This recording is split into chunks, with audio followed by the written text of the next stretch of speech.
While the modern car market is crashing and EVs are depreciating faster than a rock thrown off a cliff, a different sector of the automotive world is quietly exploding. In 2025, smart money isn't buying the new Charger EV, it's chasing the ghosts of the 1960s. In this video, I'm breaking down 7 classic American muscle cars that are defying the recession and skyrocketing in value. We aren't talking about million-dollar Ferraris. We're talking about blue-collar heroes you can still find in a barn, if you know where to look. And stick around for number 1, a car that has jumped 40% in value in just the last 18 months. Let's burn some rubber. Number 7, the 1970 Buick GSX. Most people think of the Chevelle SS when they hear GM muscle. They're wrong. The king of torque was actually wearing a Buick badge. For years, the GSX was the gentleman's muscle car, ignored by collectors who wanted flashy spoilers and stripes. But that silence is over. In 2024, clean examples of the GSX started hammering at auctions for over $100,000. Why? Because the 455 cubic inch V8 produced 510 pound-feet of torque. That is a number that wasn't beaten by an American production car for another 33 years. With modern cars becoming sterilized and digital, collectors are desperate for this kind of raw, analog power. If you find a Stage 1 automatic in Saturn Yellow, buy it. It's not just a car, it's a retirement fund. Number 6, the 1969 Mercury Cougar Eliminator. For decades, the Cougar was treated as the Mustang's ugly stepsister. It was a little longer, a little heavier, and a lot cheaper. But the market has finally woken up to the Eliminator. This was Mercury's answer to the Boss 302. It came with the high-revving engines, the aggressive hood scoop, and that distinct blacked-out grille.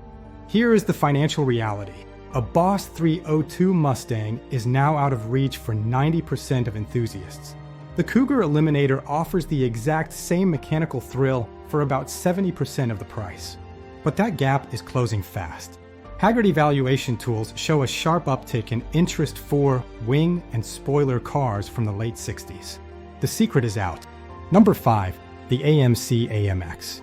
Speaking of underdogs, let's talk about the car that never should have existed. AMC was the tiny company fighting giants like Ford and GM. They didn't have the budget, so they improvised. They took their Javelin, chopped a foot out of the middle, deleted the back seat, and stuffed a 390 V8 under the hood.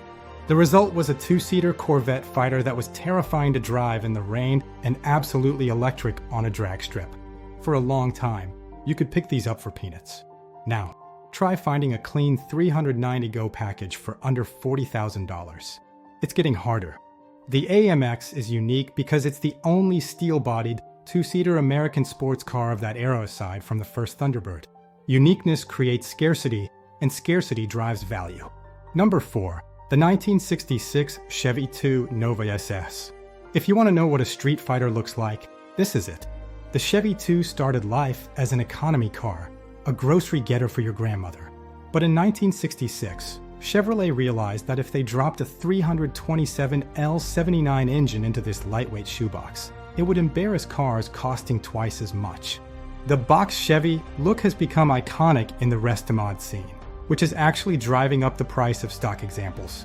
Builders are cutting up so many of these to put in modern LS engines that finding a factory original, numbers-matching SS is becoming a needle in a haystack situation. A pristine L79 Nova is currently trading hands for numbers that would make a Corvette owner sweat.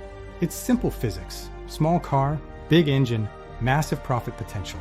Number 3, the 1969 Pontiac GTO Judge. Here come to Judge. In 1969, Pontiac was worried.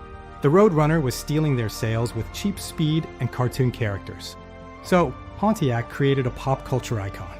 The GTO Judge was bright, loud, and unapologetic. Carousel red paint, 60-inch rear wing, ram air engines. It was marketing genius. But here is why the value is climbing in 2025. Nostalgia is hitting the peak earning years for Gen X and Boomers. They remember these cars from high school parking lots. The GTO is arguably the car that started the muscle car era back in '64, but the '69 Judge is the one everyone wants on a poster. Be careful, though, clones are everywhere. A real documented Judge is an investment-grade asset. A fake is just a nice used car. Number 2, The 1965 Shelby GT 350. This isn't just a Mustang. This is a race car that barely managed to get a license plate.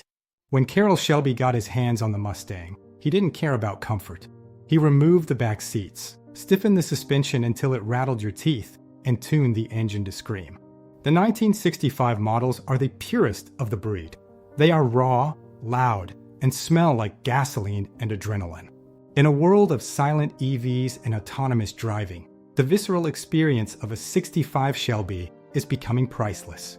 We are seeing a trend where the most mechanical, difficult-to-drive cars are demanding the highest premiums. Rich collectors don't want easy anymore, they want an experience. And nothing gives you an experience like trying to keep a GT350 in a straight line at 100 miles per hour. Number 1. The 1968 to 1970 Dodge Charger R/T. You knew this was coming, but you might not know just how crazy the market has gone. The second-generation Charger is, quite possibly, the most famous movie car in history. Bullitt, the Dukes of Hazzard, Fast and Furious. It is the silhouette of American muscle. For years, you could find a rusty Charger in a field for a few $1,000s. Today, a rusted shell with no engine can command $15,000 to $20,000.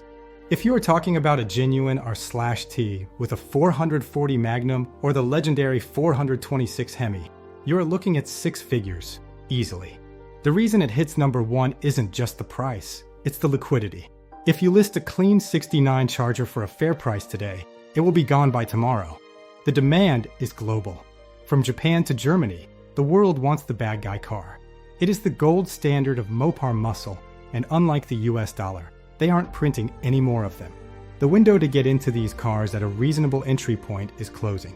As 2026 approaches and combustion engines become history, these pieces of iron and steel are turning into fine art.